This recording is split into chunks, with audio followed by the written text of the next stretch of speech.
Mr. Jeffries, thank you. Good afternoon. Can you or Ms. Clark allude to this question about using the health care subsidies and using the end of government funding as an inflection point? The idea that in the minority you don't have many opportunities to say, okay, here's what we want, here's what we need.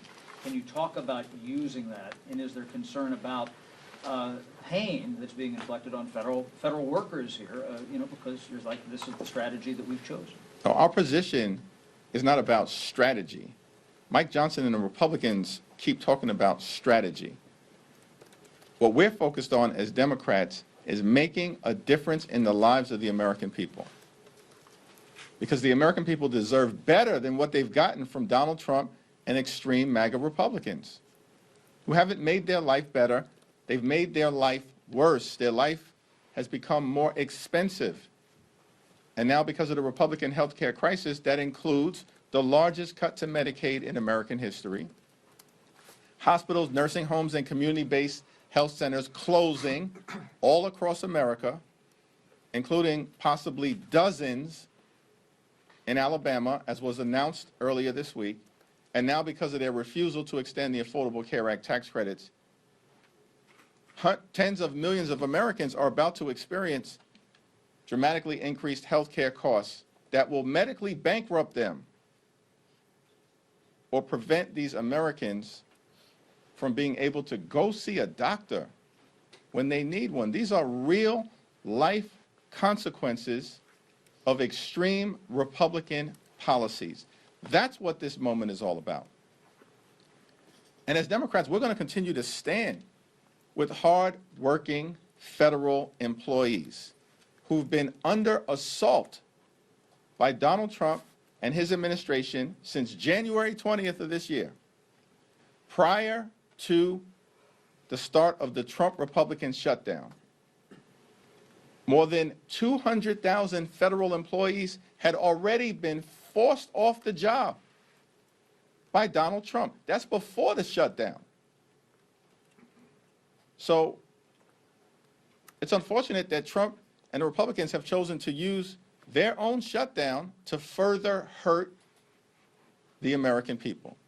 That's why our position continues to be, come to the table, let's reopen the government, let's enact a bipartisan spending agreement that makes life better for the American people, and let's address the health care crisis that's devastating people in working class America, in rural America, in urban America, in small town America, in the heartland of America, and in black and brown communities all across America. Yeah, let's rewind the tape a little bit here and talk about how we got here. Donald Trump promised the American people, I will love and cherish Medicaid. And if you remember, when they were going through their budget process, they took $800 billion, said was going to come out of a specific committee. And we said, those are going to be cuts to Medicaid. What do we hear from our colleagues across the aisle? Where does it say Medicaid? Where does it say that? We're going to protect Medicaid. When they knew full well they were going after people's health insurance. We have been trying to meet with them, talk to them, use the appropriations process to cut a fair deal. It's this theme that I've been talking about, that why do you go after the American people who are struggling to get by? Why is that the bargain? That we are going to pay for tax cuts for the very wealthiest of Americans and corporations with the hard-earned dollars of the American people who want and are entitled to be able to afford health insurance. And what have we seen since they're going to love and cherish Medicaid? Dramatic cuts, $1 trillion.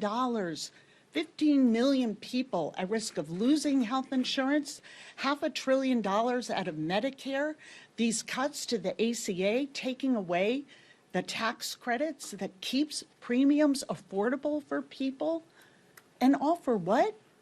So they can make permanent tax cuts for the very wealthiest and drive up the deficit at the same time, telling hardworking Americans, not only going to be hard today, it's going to be hard for your grandchildren into the future to pay off an economy that we are rigging against you.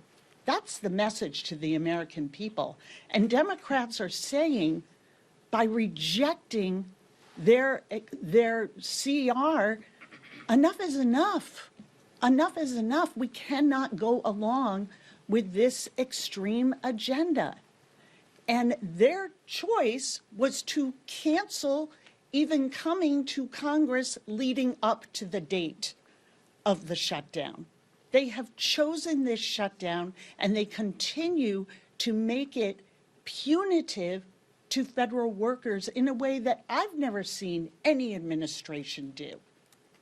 That they are choosing who they like, who they don't. We have always come together before any shutdown, no matter which party was, had policy disagreements over what, and said, we will come together in a bipartisan way and pay our troops. The White House just said in the past hour that it was Democrats who were essentially being punitive by saying, let's, let them cut some of those programs and we'll use this as leverage. What's your response to that? I would put that in the category of love and cherishing Medicaid and lowering your costs on day one.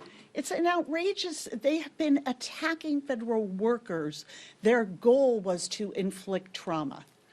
Whether it is firings, proposing that some people will not get the back pay that they are entitled to get under federal law in this shutdown, making things as difficult as possible.